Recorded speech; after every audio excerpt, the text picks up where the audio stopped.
So I think the Middle East has particularly got a special place in my heart. Many DHL executives started in the Middle East, in Bahrain or Saudi or Dubai. I started my DHL career in 1986 in Bahrain and went to Saudi Arabia for 5 years and finished with the Gulf War in 1991. So it's a very big part of DHL Express's history. There's been a lot of talent export into the region and export talent from the region to the rest of the world. And I think the other thing I'd point out is that the growth of the region, despite a lot of political and social strife in different countries, has been enormous. So the amount of flights we have, particularly into Bahrain hub or Dubai hub, is just night and day with what it was just a few years ago. And then here we stand in Dubai with the facilities that were here when I was managing Dubai in 1997 to 2000 is night and day with what we have now. Good example, we're opening a big Abu Dhabi facility just in 2 or 3 months' time. A few years back, we opened a huge Meydan operational facility and head office not that long ago. So we're continuing to evolve, and that's why I really salute the administration in Dubai for creating such an environment where growth can happen.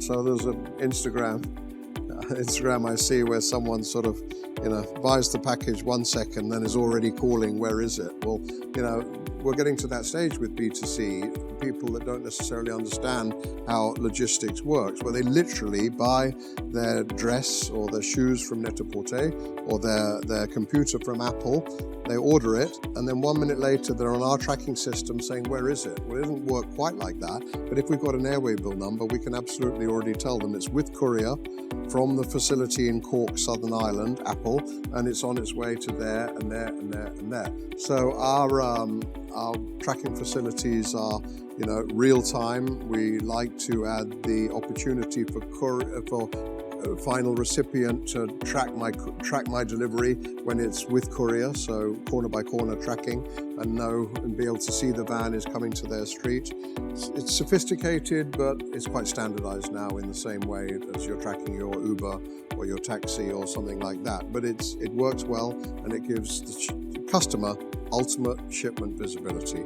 Left Seattle, transiting Leipzig hub, left Leipzig hub, on its way to London, on its way to your street.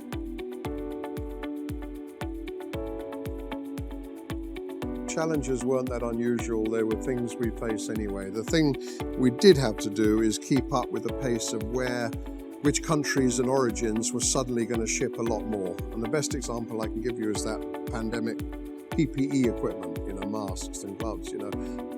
For 2 months of the year, we were sourcing it, and we were giving it in London and France and Germany to ship into China. We got all our aircraft ready to do that. 2 months later, COVID had spread to the rest of the world and sort of was being contained in China, and all the PPE needed to come from China, they were the big producers, to the rest of the world. So positioning our aircraft to satisfy the rapidly changing demands of world trade was the only challenge. Our people were amazing. They turned up to work and did a great job. We have a strong balance sheet, so the ability to invest in many, many different things to get us through the pandemic was there, to support our people with extra bonuses. The only thing that was really challenging was making sure we had the right aircraft in the right place, and that we weren't restricted from flying into that place by a government, and things were outside of control of actually landing there.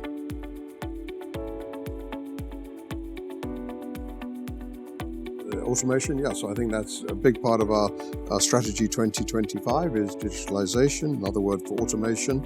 When you're moving 220 million shipments a year, you need to be automated and digitalized to make sure that's efficient. Otherwise, you'll be very inefficient as a company. So whether it's different scanners on ring fingers in hubs or different software for managing our safety program called iCare, tracking where we have an incident, what the incident was, what time the incident was, all over the world, real-time, live.